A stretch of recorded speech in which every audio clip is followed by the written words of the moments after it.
Good morning and welcome to Luling, Texas, to the Texas Water Safari Seminar this morning on the 8th of February 2020. Our presenters this morning are Jay Daniels and Kristen Daniel. We still have a few latecomers arriving and they're picking up their papers. I apologize for some reason. The phone won't let me film this in landscape, so I am going to be doing this up and down, so I apologize. But I will move around so that you can see what's going on.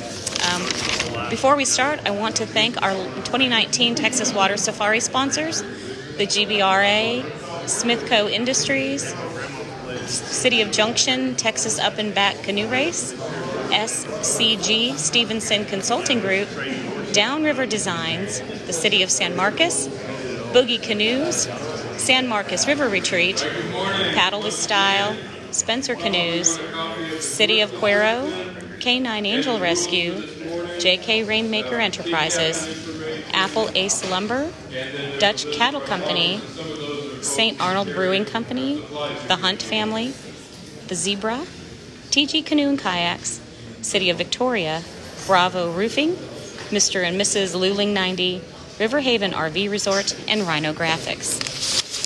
Thank you for tuning in this morning. If you have a pressing question relating to what's being presented, you may type that in and I will try to relay it at an appropriate moment. If not, there will be time for question and answers later in the presentation. Hey, good morning.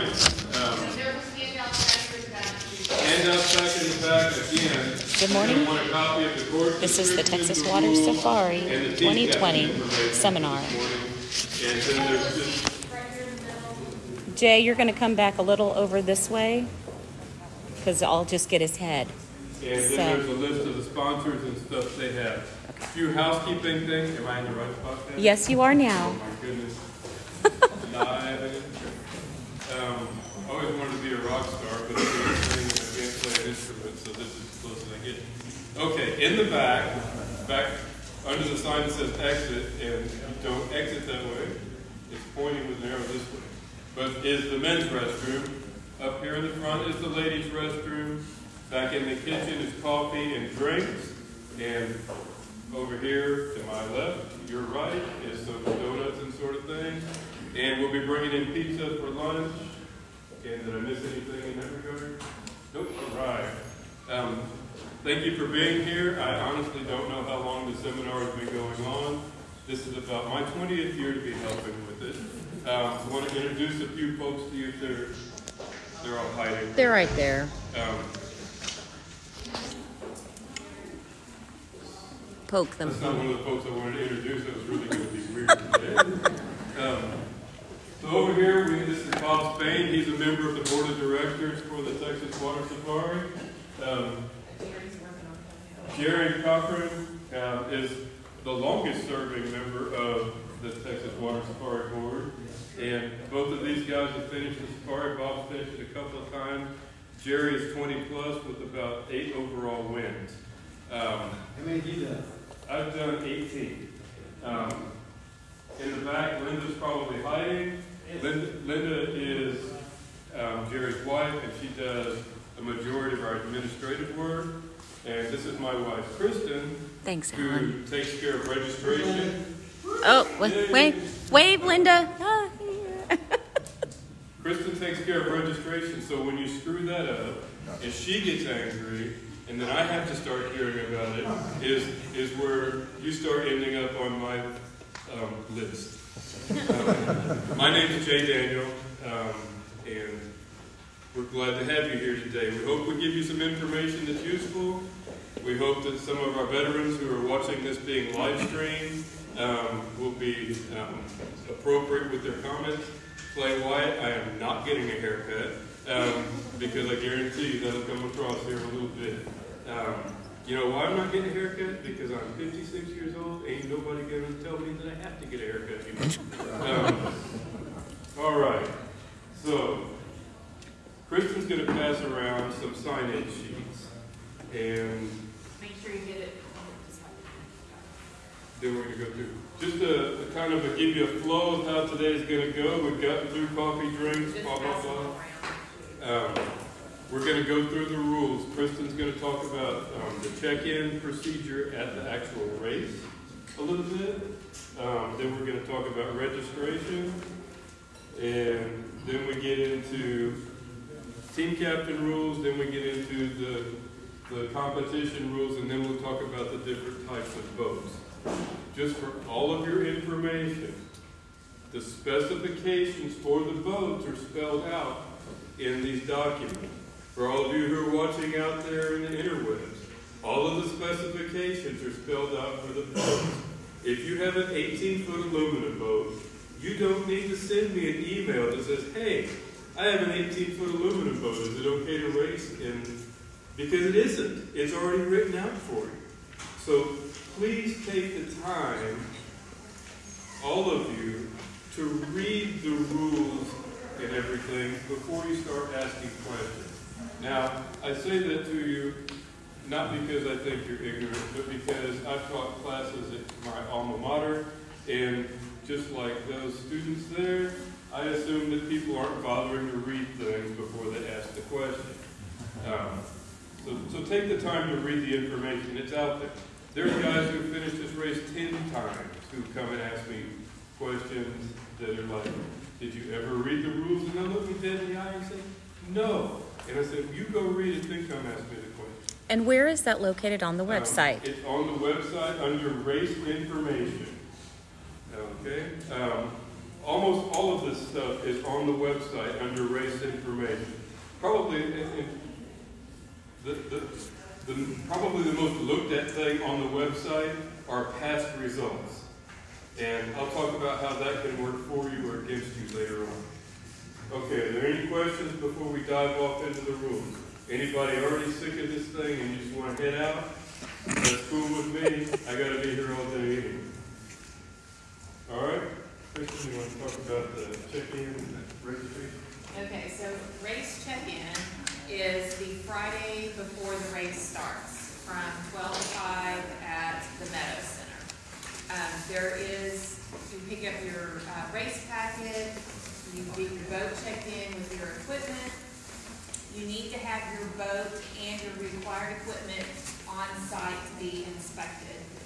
You also will turn in waivers that racers and team captains need to have signed. You need to have your spot tracker verified. We'll get into more information about spot trackers later. But those need to be there on site. There is a mandatory race briefing at 4 o'clock. Kristen, is that briefing mandatory? It is mandatory. It is mandatory. So you need to be there because that's when we give updated race conditions. That something may have changed, and they need to change how portages are handled. It's very important that you be there at the 4 o'clock mandatory race briefing. Let's see, there is no race day check-in allowed. If you are not checked in on Friday by 5 o'clock, you're not racing. Okay? No race day check-in. So you can read more of that in detail. I'll move on to registration information. I'm not going to go through every single one because you can read that. I do want to highlight a few. Registration is open right now for the Texas Water Safari and the Texas River Marathon, which is the freedom race. There's a pricing tier, so if you go ahead and register between now and the beginning of April, you've got a cheaper price. It's $125 per racer. No fee for team captains. But when you register, you need to register with at least one team captain. If you do not have a team captain listed, I'm going to send your registration back to you. You've got to start all over again. That's how important team captains are to this race. So you've got to register with at least one. You can have two. All entries are final. There are no refunds or deferments. When you're registering, please make sure you're entering in correct addresses, birth dates, age, your boat numbers. Make sure that those are correct and what you really want, and your team name. Phone numbers. And your phone numbers are correct. You really are paying attention. please don't register and then within an hour email me and say, oh, we decided to change our team name. Because then I've got to go do all of that, and there's a $25 charge for any changes that are made. So really think about it before you just start putting stuff out there and registering. Let's see. Say a word about and we get questions about refunds and that thing all the time. The expenses of the race happen, and you've registered. If you look at the calendar on the web, it tells you when the postponement dates are. So it's a big enough deal that you need to have a real solid plan for dealing with the race. We can't undo expenses. And so once you've registered, you're registered. There have been very few exceptions to this. Let's see, and it's stated multiple times. And your starting position for the safari is based on if you participate, in the prelim race, the Texas River Marathon, which is the first Saturday in May. So if you choose to participate in that race, then your starting positions are determined by that if you have registered for the safari by that Sunday after the race. If you choose not to race that race or you haven't registered by that date, then starting order comes in your date of registration. So everybody that participates in the prelim gets ranked, and those are the first starting positions. And then everyone else comes in after that based on your date of registration. Really?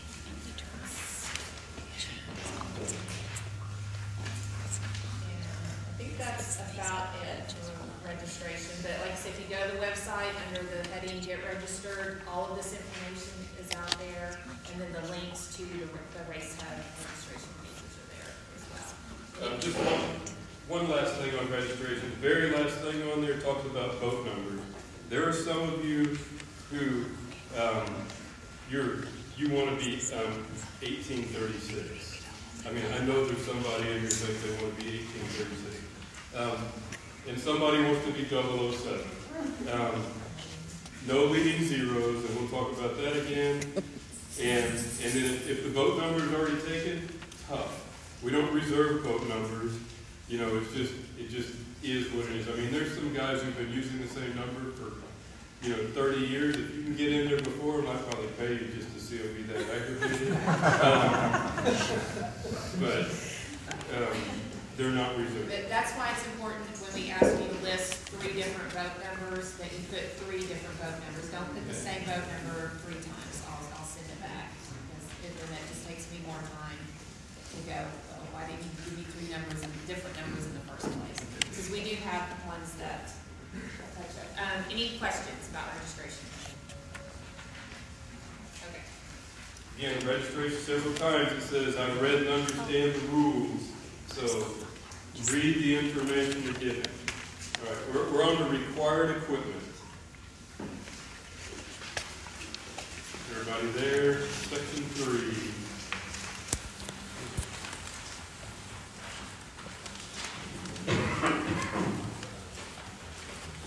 If I realized we were going to put this on YouTube, I'd have found a more stylish pair of CBS reader glasses to wear.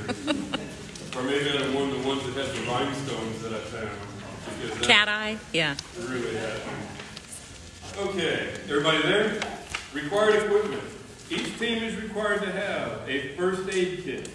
Contents to be determined by the team members and team captains. We're not going to tell you what your first aid kit is, but when the check-in official asks you, you need to say, this is my plan.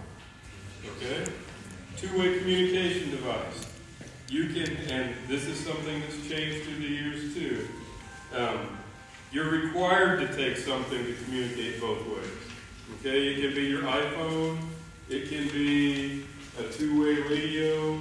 It can be anything, but you need to be able to make contact with your team captain or ask for emergency.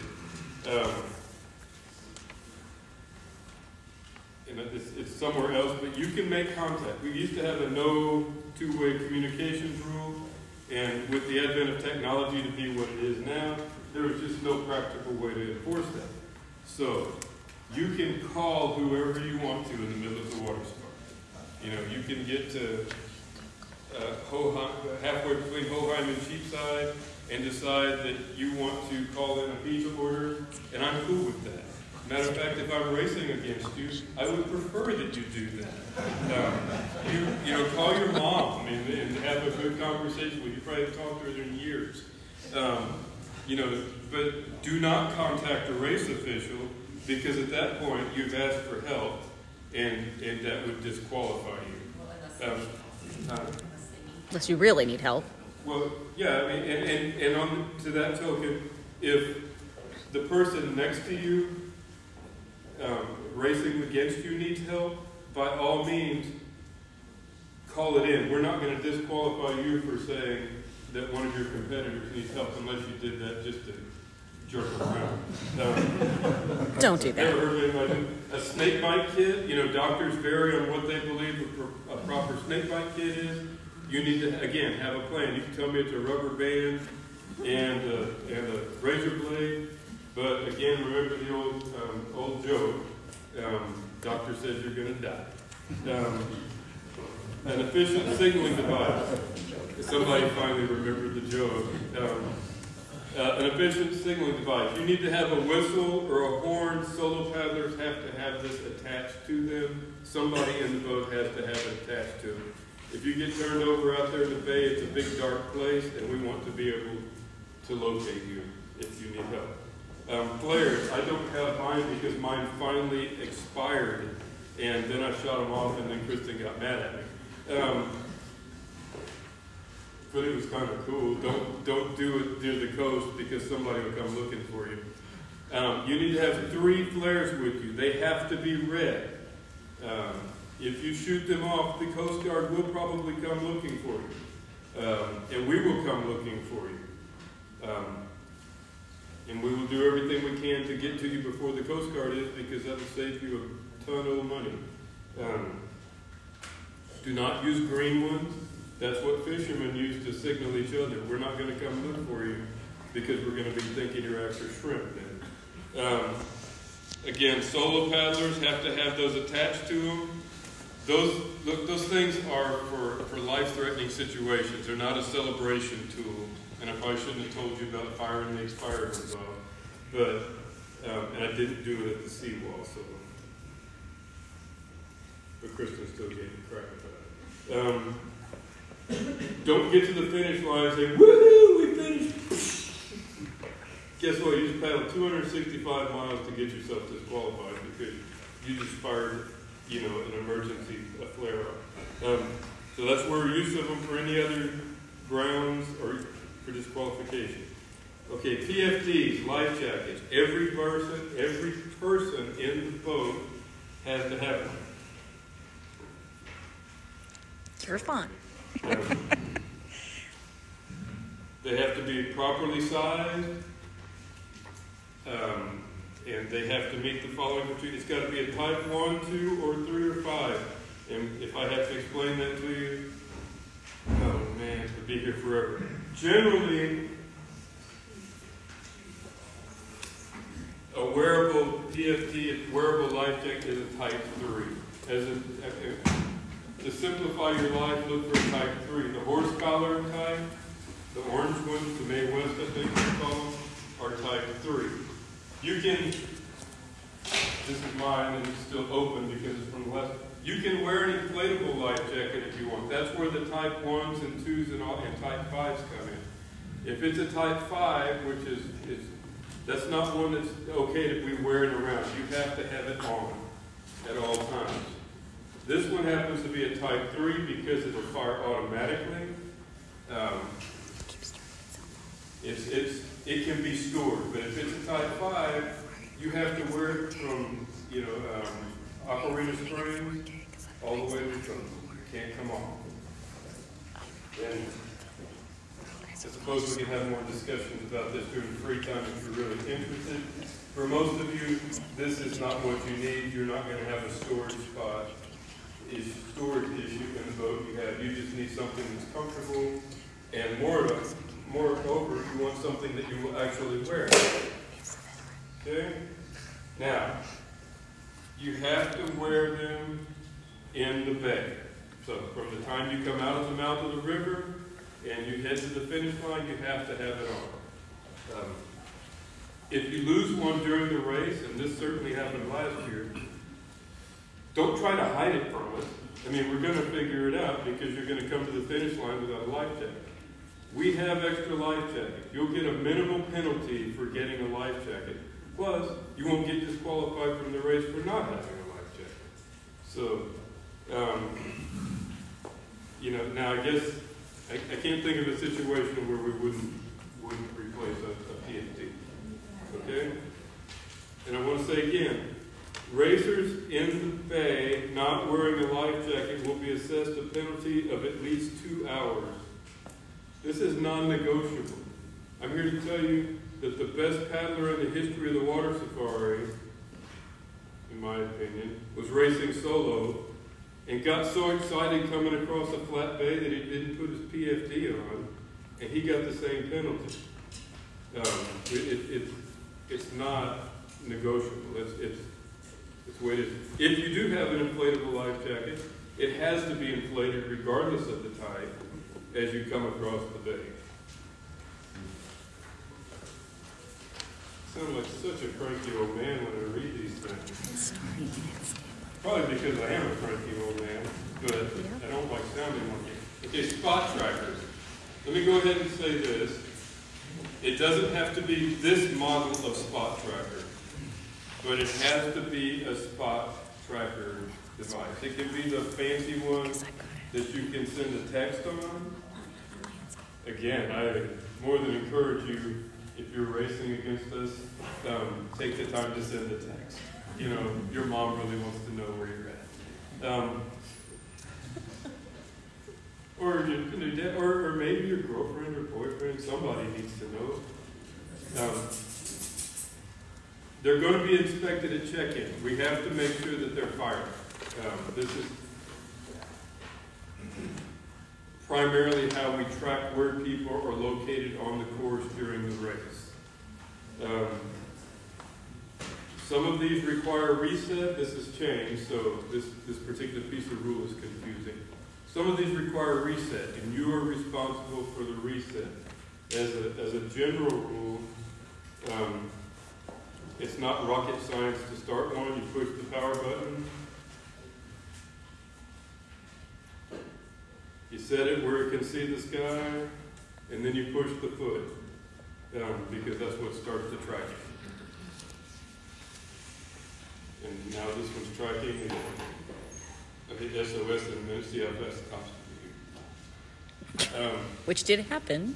It happens. I mean, I'm telling you, the funniest thing that happened is somebody left there sitting on the bumper or top of their truck, and which is where generally my coffee cups go flying off from. It wasn't me and they were like, I lost my spot tracker, and I said, well, what's the time? And they sent it to me, and I went and picked their spot tracker up off the side of the road because it was sitting there just blinking away. This one can't see the sky, so it's giving me you have to mount it where it can see the sky. If the label on it doesn't see the sky, it's not getting a good signal. Spot trackers, we know their technology, sometimes they quit. We have a number of them that we have for replacement. So you may get called up, boat number 456, wait, and somebody's going to come up and they're going to swap out your spot tracker and away you go.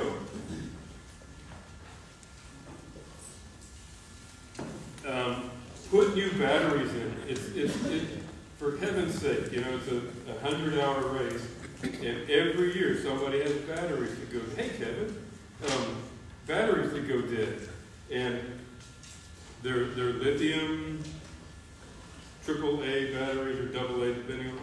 They won't go dead if you put new ones, but because people did that, you also have to carry a spare set with you. Okay. Any use of the help or or SOS buttons or any of that that contacts a race official or contacts the authority to come help you means that you asked for help and you have at that point self-disqualified. You said, help me, and we're going to come running or paddling or whatever it takes. It's just like firing a flare. Now you can, I know that these things are all funky now where you can set up custom messages or you can do any of that as long as you don't contact the race officials and there's mud. Yes, sir. Spot tracker goes out, is there a penalty or anything? If y'all The stop question is, if the because- spot tracker goes out, is there a penalty? Is if you didn't stop. Okay. You know, that we're going to do our best to keep these things going. Or if we found that somehow you intentionally disabled it because you were, I don't know how the heck I'd do that, Jeff might know, you know, because you're trying to, I don't know, cut some loop off of the river or something and cheat somehow. But you don't do it, man. I've been up and down this river for 30 years, 40 years, a long time. If all of a sudden you've done something like that and there's a funky track, you know, we're going to know it. It's not rocket science. Maybe it is. And then for under required equipment, this is important for the prelim or the Texas River Marathon. These 3 items are not required. You don't have to have a white light for night travel. You don't have to have spot trackers, and you don't have to have flares. So for the May race, you don't have to have those 3 items.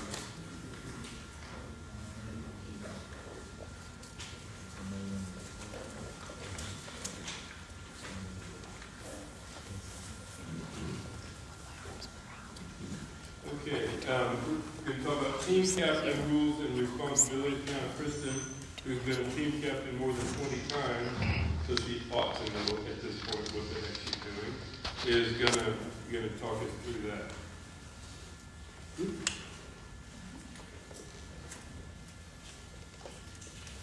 Okay, as I stated earlier, we were talking about registration. Each team that enters the Texas Water Safari must have 1 team captain and the option to designate a second team captain if desired. It's pretty helpful to have an official designated co-captain. And each team captain has to sign waivers and they must be at least 18 years old. Team captains are the only ones who can sign the teams through at checkpoints, do handoffs of food and water, touch the boat, that type of thing. If you're not an official team captain, then don't be touching the boat or any of that, because then that can get your team disqualified. Team captains do not ride in the boat. They are land-based. I cannot tell you how many times each year we get that question. Well, how can I do handoffs if I'm in the boat? Let me tell you, 1986, we're standing at Staples, and there's a team that hasn't shown up yet. And it's like, where's the team captain? And it's a standard boat, you know, 2 paddlers. And the team comes paddling up. There's 3 people in the boat. It's like, what's going on? It's like, well, it took us a little bit.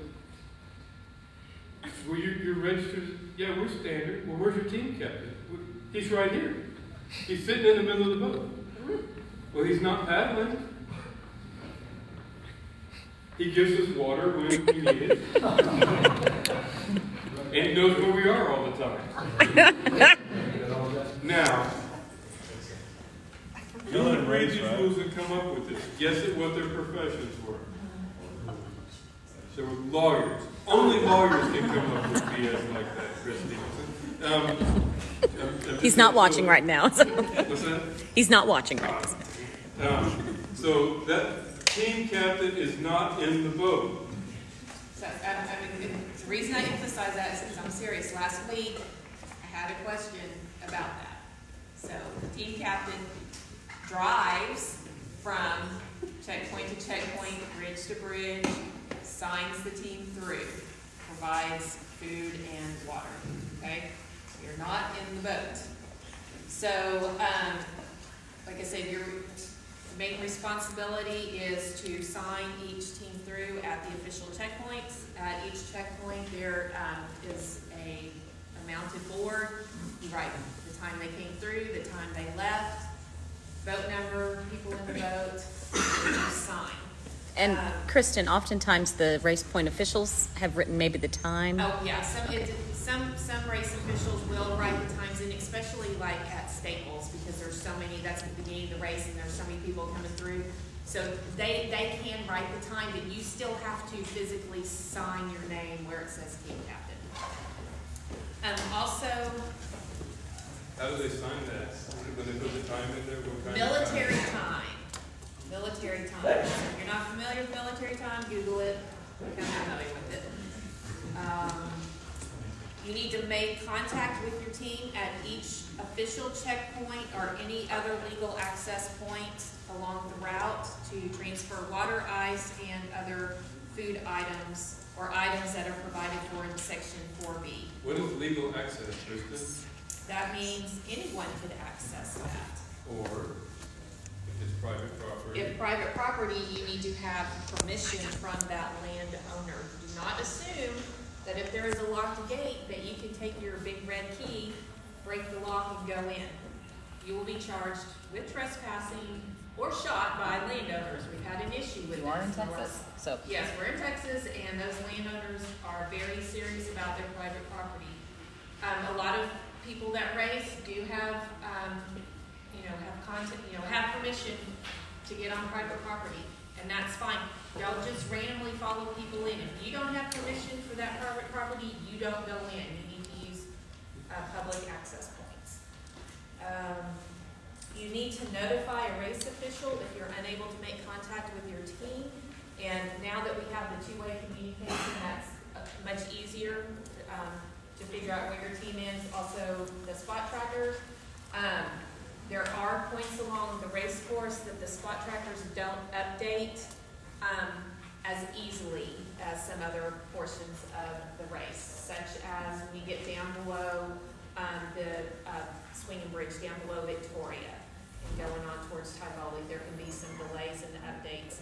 But pretty much along the whole race course now is fairly good self-service. Except Staples. Huh? Except Staples. Oh, yeah, I forgot. Yeah, except Staples. And Mark there. But if you're not able to make contact with the team, or they have let you know that there's a problem, then you need to contact a race official, and we'll move forward with tracking down that team.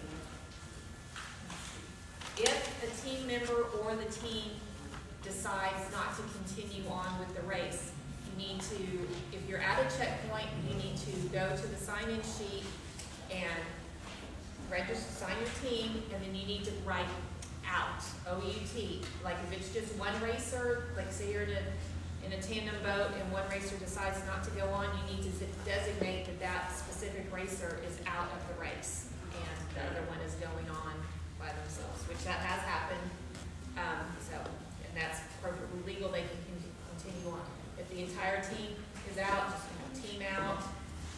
But we need documentation of that because we don't want to be looking for a team that, we're not seeing them on the spot, they haven't come through a checkpoint if they're out of the race. We've had that happen as well, especially if it happens within a checkpoint. If they contact you and they're like, hey, we walked up to the side of the road, come pick us up, you need to go to the next downstream checkpoint and sign that.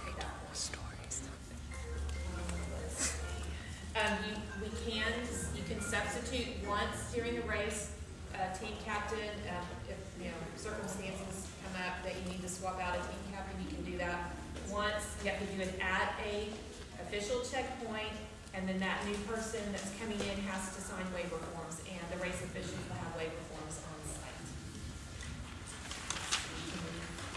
The other one, Jay's going to talk about.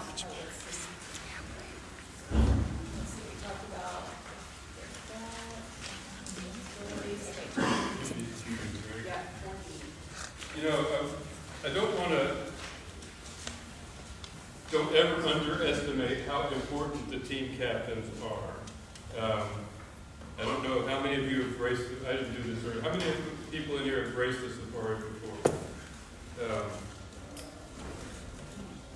You know how the value of that team captain and getting your supplies and whatnot.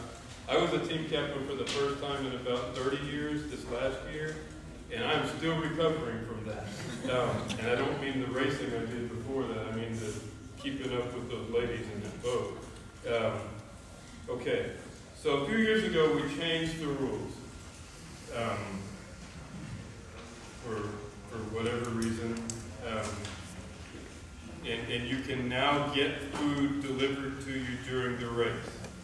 As a general rule, this has not made the racing portion of the race easier. I would say that for those of you that it's your first time, it probably has made finishing the race within 100 hours easier because you don't have to deal with food that is spoiled.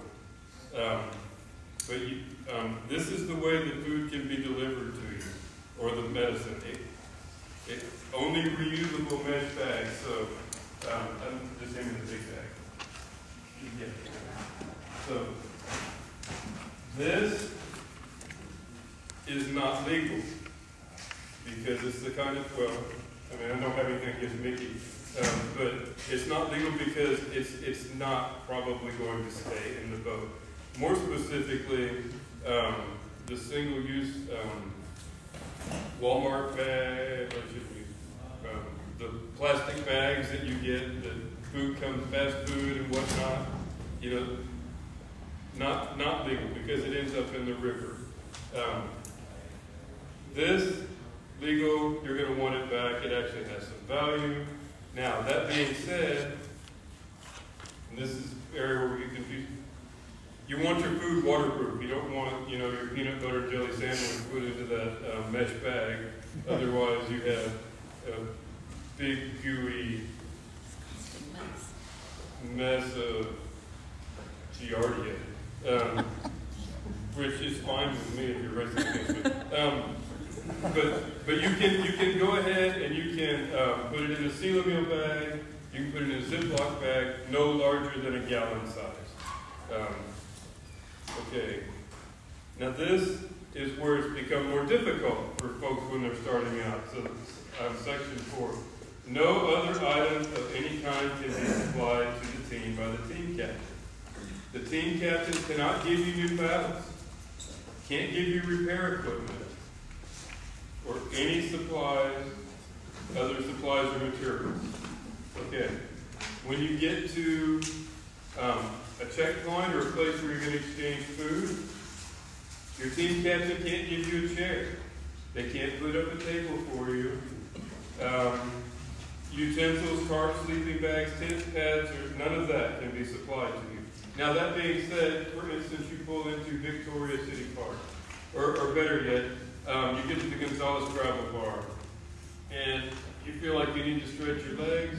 There's a picnic table up at the top near the parking area. You're more than welcome to walk up there and use that because that's public access. You can use those picnic tables in Victoria City Park as your cot. You'll be amazed at how soft that concrete can be after about 50 hours. But your team captain can't be setting out a cot for you with, and feeding you with a spoon and that kind of thing. Okay. Number 3, glasses, sunglasses, mosquito repellent, sunscreen, and pain meds may not be provided to the passenger. You've got to plan ahead a little bit, and then number 4, this one, when I even heard it was a thing, made me, just baffled me to no end. Paddlers may not sleep in vehicles. So, it's that cold 3 o'clock in the morning, and your mom drove up her 1978 station wagon and laid back that tailgate for you to get into. It's nice and warm. You can't do it. That's not acceptable. And then section E, and this has happened, I don't know how people can try to stick boat numbers on it, don't stay on it. If a boat loses its number during the safari, it's the responsibility of the team captain to replace that lost boat number with the same number when it is no longer attached to the boat. That was a really poorly written sentence, Jay. But at any rate, so when your boat number 7, 8, 9 comes off and the 8 comes and you're now boat 79, that's not acceptable. They need to replace that number. Duct tape can do a wonderful thing. All right, competition rules. Any questions over any of that? Color and height of the boat numbers? We'll get to that in a second. I think it's in the next section. Competition rules. Everybody ready to move on? Raise your hand if you're not listening.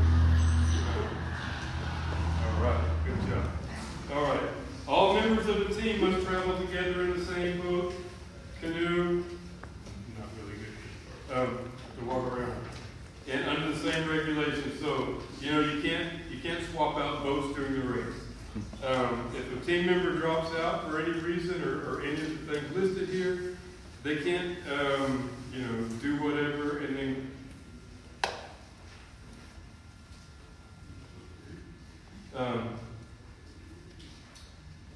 they can't come back into the race.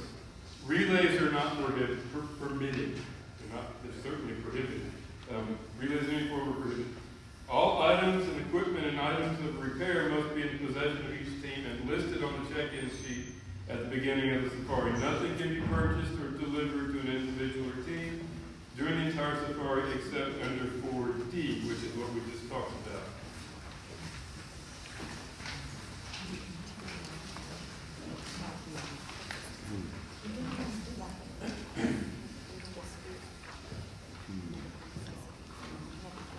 Teams shall not receive help or assistance of any kind during the Texas Water Safari except verbal assistance or those items listed in Section 4, Team Captain Rules and Responsibilities. Should you need medical care, it is the sole discretion of the team members and or the team captain to request medical care. In other words, unless I see, it's not my responsibility as a race official to determine your medical condition. Now, that being said, if I see arterial blood spurting, I probably will stop to help you get that cut off. I'm just going to cut your arm off and turn it if you get it's up to the team to take care of these things. By signing the inter-form waiver, the team members and team captain expressly agree and understand that there is no obligation on the part of the Texas Water Safari Corporation, its board members, or officials to provide standby medical care at any point along the route. Guys, you're entering this race at your own risk. It's not a safe thing to do. There has been a death during this race. There have been plenty of trips to the hospital during this race. There have been snake bites. There have been concussions. There have been any number of things. You are responsible for yourself. We don't have helicopters flying up and down the course checking you out or anything like that. It's a self-rescue situation. That being said, technology's made it a lot safer than it used to be. You can call 911 on your phone, and they can locate you pretty much down to the inch. Big Brother is listening. You can call your team captain to have somebody come pick you up, but at the end of the day, you're entering at your own risk. Any question about that? Anybody think Jay's responsible for your safety during the race? I'll take care of you, Dave. But you get my point. You're kind of on your own. That being said, we're looking out for you. We're watching on spot trackers and whatnot. Same TV's at Hoheim for the umpteenth year. He can't say, Jay, you're disqualified because you were a jerk to me or whatever reason he would want to disqualify me. That would be reported to the race officials, and we would give you that penalty. head race judge, blah, blah, blah. Teams must negotiate over, under, around all of the obstacles from the originating point in San Marcos along the entire length of the river and bays to the finish line in Seadrift. For any shortcut to be legal, it must have a flow of water through it. Now, from time to time, these things open up on the lower river specifically, less often on the upper river. It may be that there's just a trickle of water. It doesn't mean you have to be able to paddle through it, but there has to be flow through it. Okay? Overland portages are not allowed except for where necessary for log jams, dams, or bridges.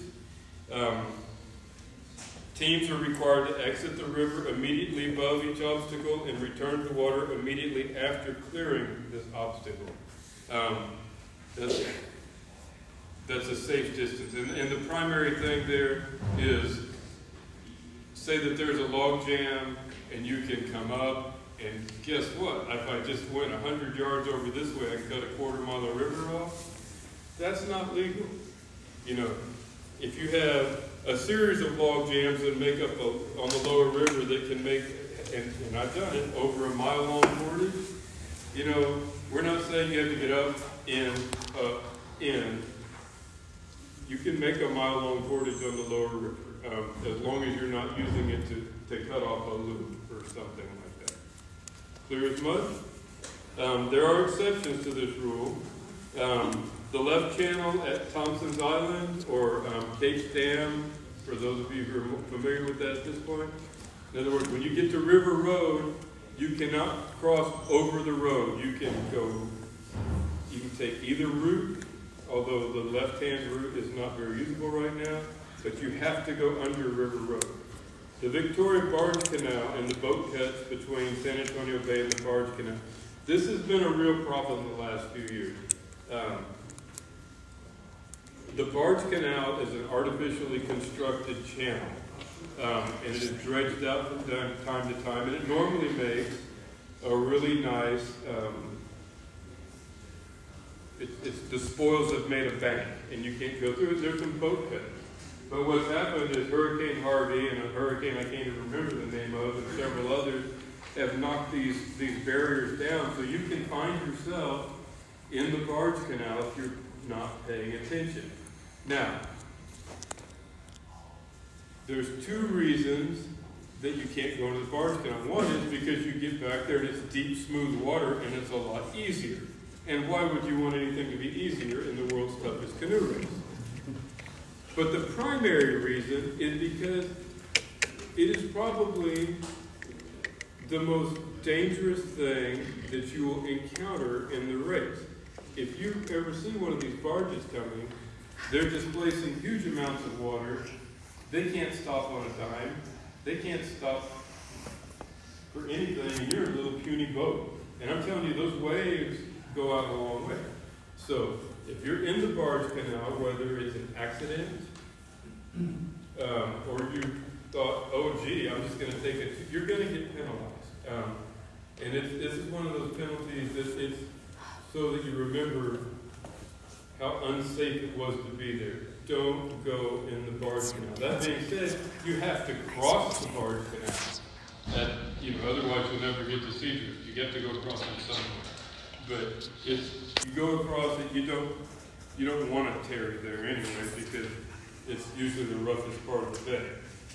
And any cuts between Highway 59 in Victoria and Swinging Bridge, Seadrift, you have to wear PFD. In case of stormy weather, you can follow the shoreline to Seadrift after crossing to the east side of Guadalupe Bay. And this is where you're going to run into trouble because it's where it's easiest to find yourself into the Barge Canal because there are lots of gaps in that wall. Okay? Contestants may row, paddle, walk, swim, carry, drag, or drag a boat from the east side of Guadalupe Bay to the finish line. Can't enter the Barge Canal, and if you choose to carry it, you've got to follow the shore. In other words, you can't hop out up on the bank and make a beeline for the finish line. You have to follow the shore, which I can't imagine where that would be any fun. But I also have never been out there in a C1 in really high waves, so maybe at that point it might be fun. Libby's like, it's not fun. And teams entered, and I know we're going to beat this to death. Teams entering the barge canal may be disqualified or face a minimum time penalty of 2 hours. I had somebody come up to me and tell me last year, oh, if I'm just going to get a 2-hour time penalty and it's a rough day, I'm just going to go ahead and do this and take the time penalty. I tell you what, if we find out you've done that, it's going to be more than 2 hours. You know, reread that again. It says a minimum time. And I just tell them Bob about the safety aspects of the barge canal. Intentional interference with another team's progress during the race will be grounds for disqualification. Pace boats. Pace boats or canoes, that is boats that are used for keeping up, you know, you can't have somebody paddling alongside of you the whole race, or you can't have somebody swapping out, staying next to you during the whole race. Like, here's your food, here's your, you know, that's not legal.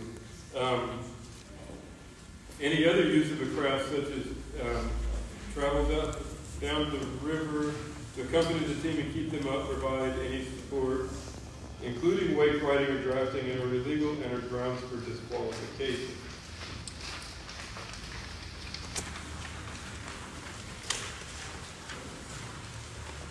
Okay, where's the M? Deliberate littering of the river is grounds for disqualification. Cut-off times, and I did double check these again last night, Bob. They're listed there. I don't need to go down. We'll hit on those during the course description. Protest policy. Any protest by a competitor must be accompanied by a $100 fee and must file the protest no later than 1 p.m. on Wednesday. The fee is refundable if the protest is upheld. And then Section 5, number P, letter P, A, is probably the most important rule in all of this. In formulating the rules that govern this event, every effort has been made to foresee all situations and problems that might arise. However, officials of the Texas Water Safari Corporation retain the right to change or amend these rules at any time without liability or recourse from any party, regardless of the circumstances. Should such changes or amendments be made, all entrants will receive notification of the same.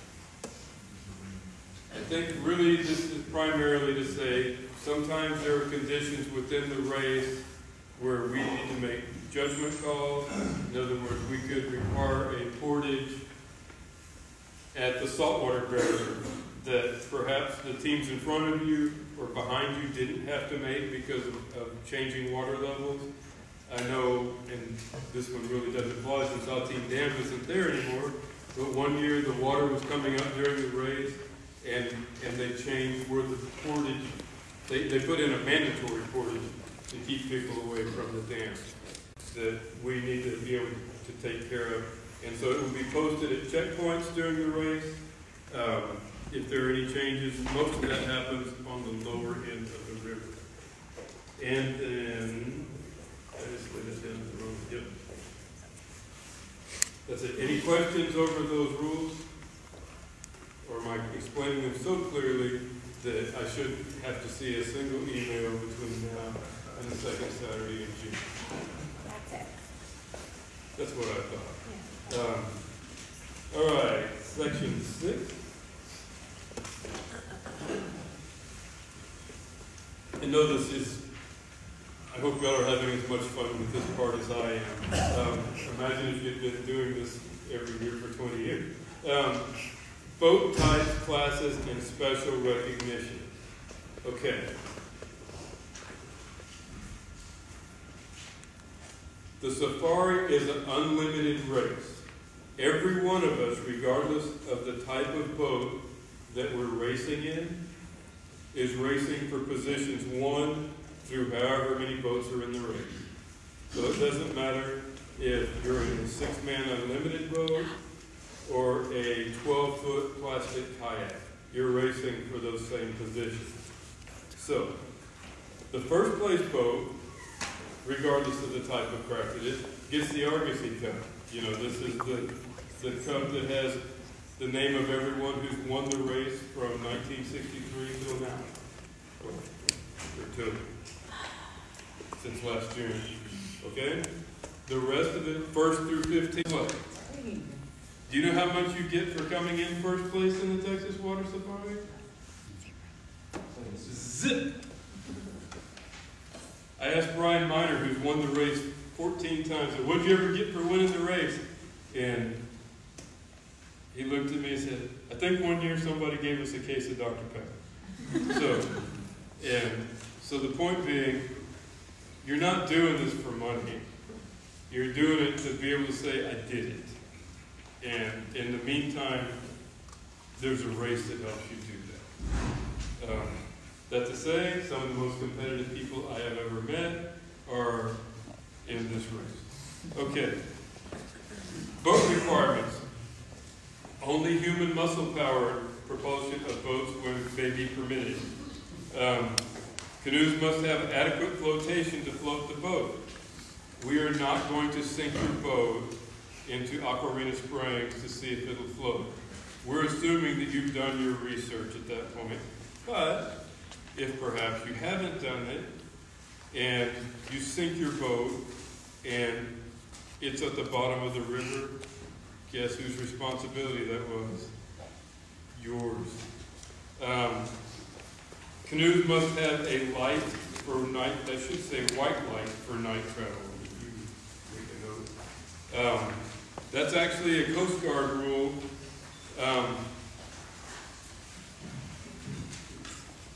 You know, if you're going to race at night, you probably need a light. I don't particularly care what color it is.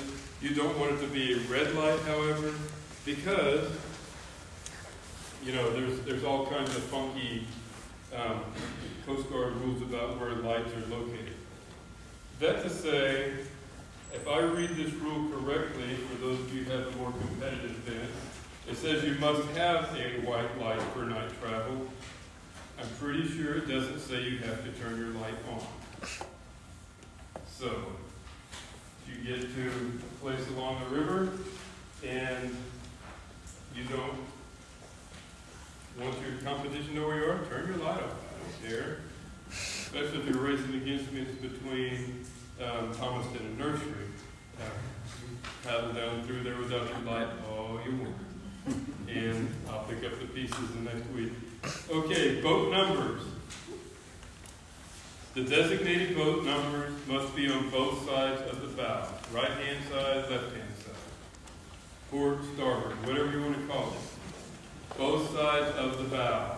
The boat number must be at least 4 inches tall in Arabic numerals and no leading zeros.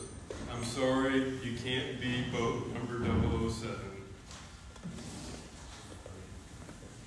That being said, I'm sure somebody here is going to go look up through the records and say, well, there was a boat number 007 in 1984. And that's right, that was 1984, and we didn't know what the heck a computer was at that point. Some of us, Jerry left, still don't know what a computer is. And boat numbers must be made of a reflective material, and they must be a contrasting color to the boat. So, I know you can get black reflective numbers, that's great, but don't put it on your carbon fiber hull. I can't see it during the day.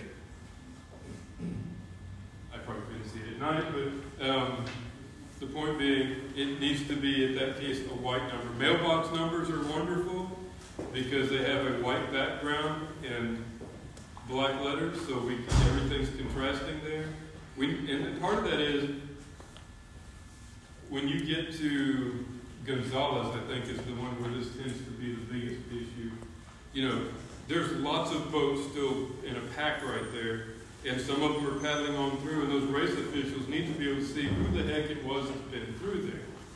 So, and I tell you what, you will hear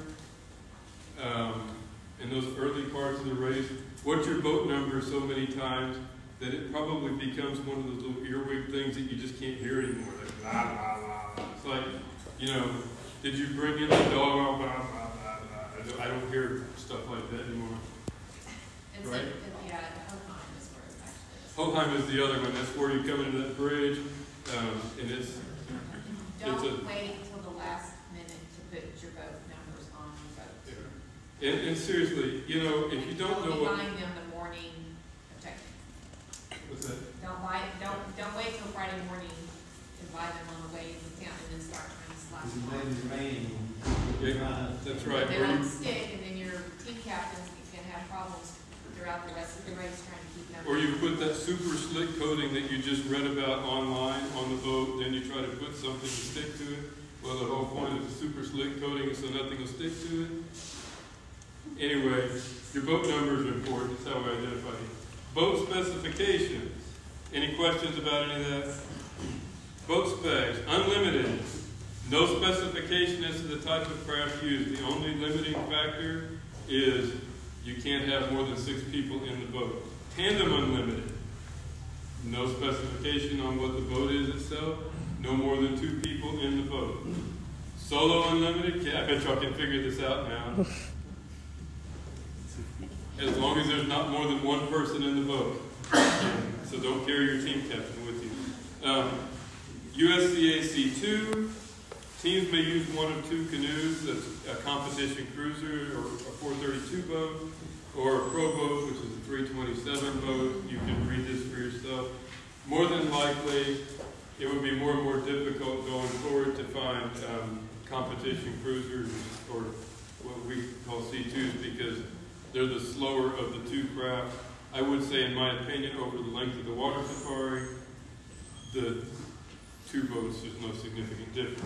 USCAC 1, that's boats that meet the United States Canoe Association Solo Division. I think there's a couple sitting on trucks out there. Aluminum, this is probably where many of you are starting. Okay, limited to aluminum canoes with a maximum length of 17 feet and 4 inches. And honest to God, I can't figure out where the 4 inches came in. I know that that was a standard length for many years. And Lumacraft Voyager still fits that. I think Aquatico still fits that, and probably there's some Grumman boats that still fit that. But where the 4-inch piece came in, anyway, and so that would be manufactured probably by the 2 I just mentioned, Lumacraft, Grumman. I think Lowe is still in business, and Lowe's gone. It's been a long time since I bought an aluminum boat. Standard, limited to a maximum length of 18 inches. Minimum water line's 15% of the length. You do the math. Minimum bow and stern is 16 inch. And the minimum depth at the center is 12 inch. So canoes such as the 17 and 8 foot Beaver, which if you could find a 17 or 18 foot Beaver, I would suggest you put it in your canoe museum and don't use it for the water safari. 18 foot Winona Sundowner, and I think the Jensen 18 is no longer available by Winona, but it's basically a stock boat that's no longer than 18 feet long. If you have questions about a specific boat, then send it to us by email. Rudders are not allowed. Rudders are not allowed at anything that doesn't say unlimited after it. Just to make that clear, novice. This is, as a practical matter, novice canoes meet the same specifications as aluminum. That being said, there's some Royal X, or whatever the replacement for Royal X is. You can't get a custom-made carbon fiber, whatever, to be in the novice division.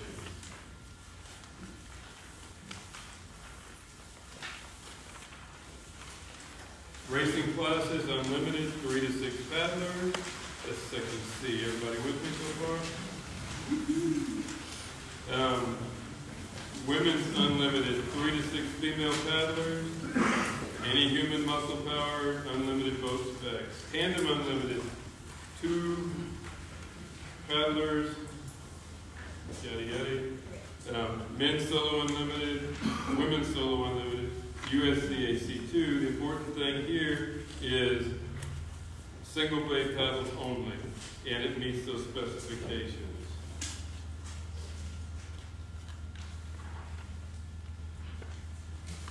And really, I think you can read that and be pretty clear. There's some special recognition, for a couple of them. One is masters, and it's solo to 6 paddlers. So the determining factor there is that you're over the age of 40. And adult youth, and this is 2 paddlers, one of whom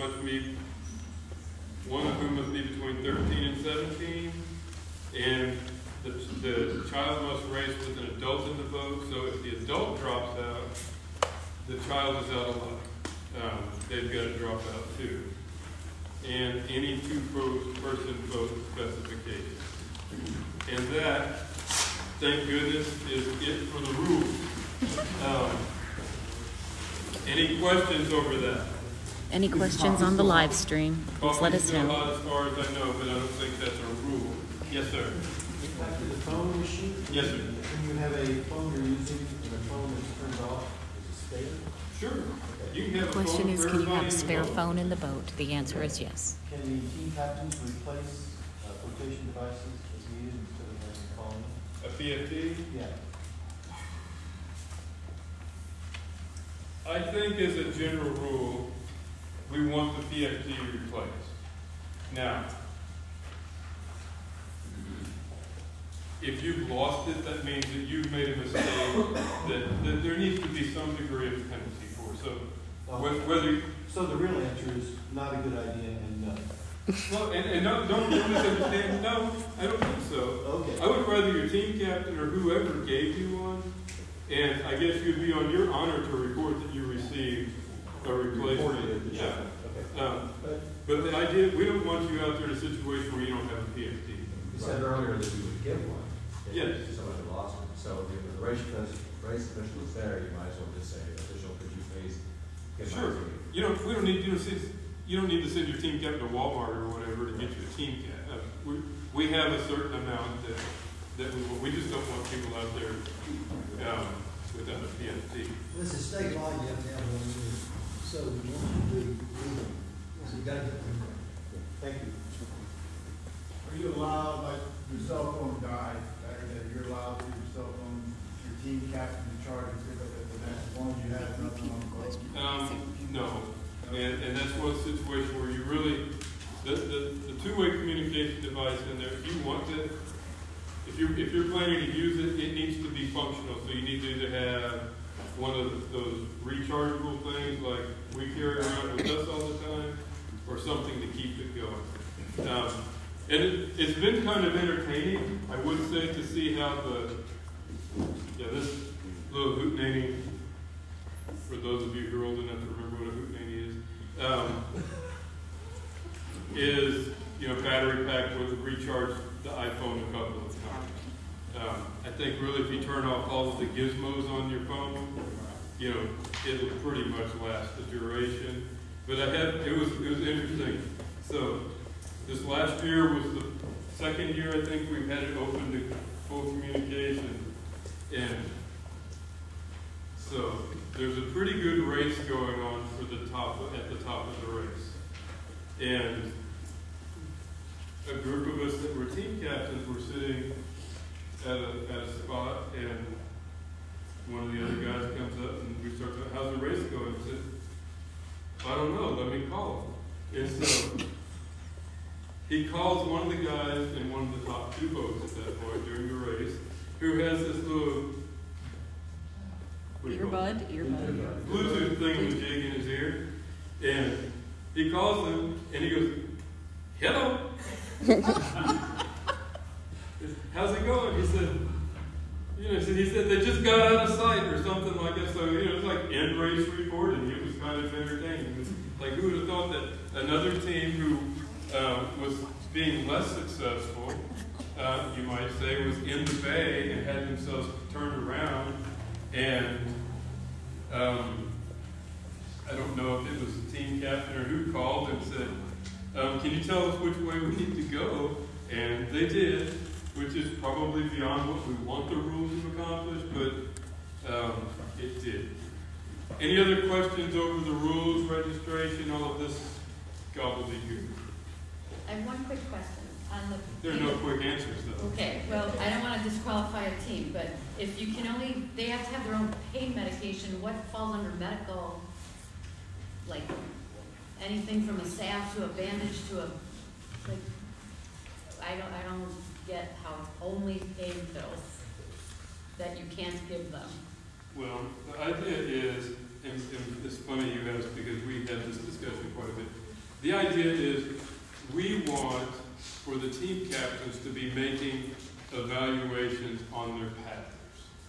So, that being said, you put a blood pressure cuff on them and say, dude, you're about to stroke out, I'm pulling you out of the race. That's going to be your decision as a team captain.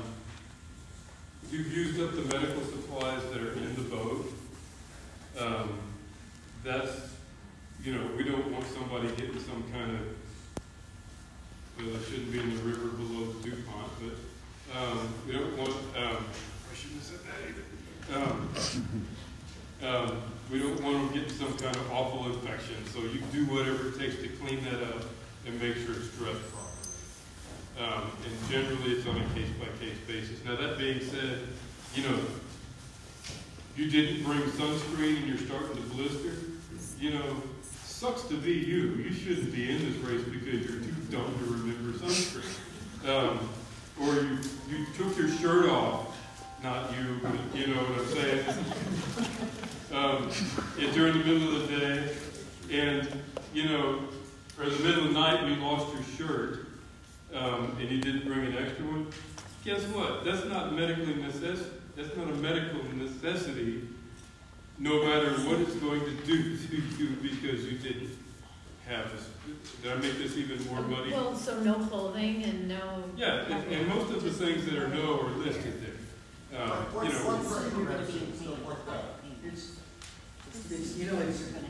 can't list all the things that we're thinking about. The intent is to make sure anybody that needs something medically can get it. And it's hard to describe all those things. If you're a diabetic or you're on medication prescription, certainly we want you to be able to get that. But our intent was not to say anybody who needs an aspirin because your neck is hurt a little bit or a Band-Aid because you got a little blister.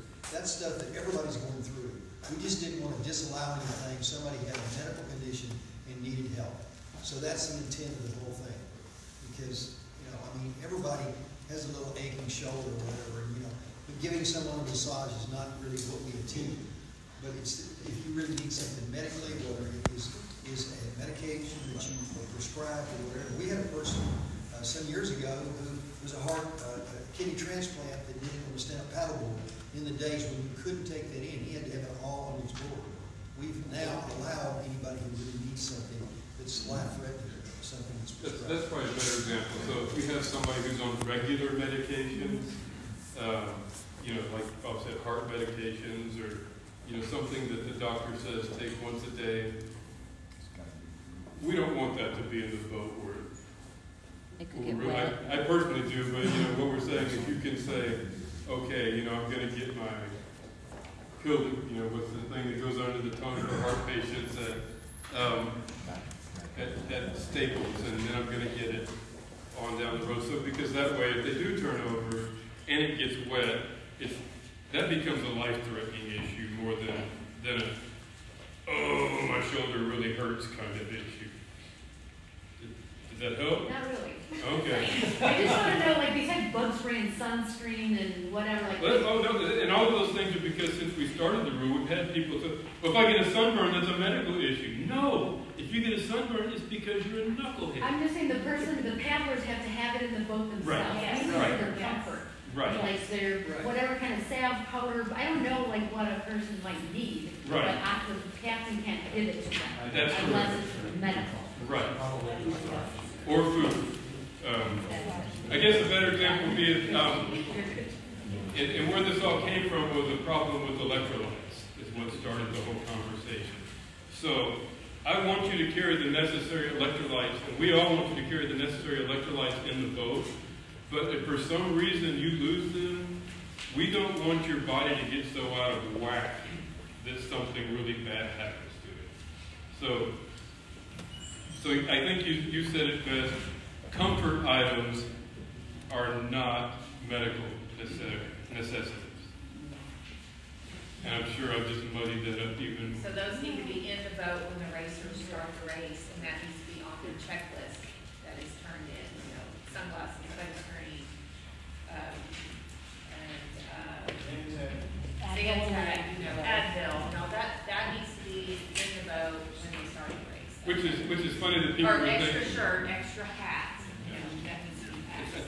It's funny because I think it's the people that want to plan that, and I'm thinking to myself, my back never thinks I need it to hurt when I'm going to see my team captain. You know, it picks the most inopportune time to have that happen. So I need to have that stuff with me. Okay, thank you for that. I hope I didn't make it worse. We have that discussion quite a bit. There's some of us who are old enough and crotchety enough that want to go back to when you couldn't get anything. And there's some young people who are probably writing on Patty's little thing right now saying we like it that way too. Any other questions over the rules? If not, I'm sorry, I came in late, so you already covered this, so we already covered that, and we can talk later. But I've seen in the past, 2017, 2018, people get out of their boat, get on a cot. we talked about that earlier. Okay. That's against the rules. Okay, great. Good. Yeah, okay, thank you. Okay. The question was, can you get out of the boat and get on a cot? And the answer is Time you're no. supposed to pick up on. Okay. I want to take a quick break, and then we're going to go through the world's quickest course description because I can't give you an accurate picture of a 260-mile race course anyway. Just want to have you aware of a few things. So, quick break to the restroom. We'll go to the course description, and then we'll have. Okay, so please join us back in about 5-10 minutes. We will go live again for the next portion of the seminar. Joshua, what is the rule regarding equipment that falls out of the boat? Once it's out of the boat, if you swim and you get it and you pick it up and you get it back in the boat, you can do that. But if somebody picks it up on the side of the river and tries to give it back to you, that is against the rules. I think pretty sure there is a rule in there that says that. So yeah, once it's out of the boat, it can't come back in the boat. If it fell out, like because you turned over and you swim and you pick it up, put it back in your boat, that's fine. But nobody else can pick it up and give it back to you. Okay, we're going to go on this little break and we'll be coming on back.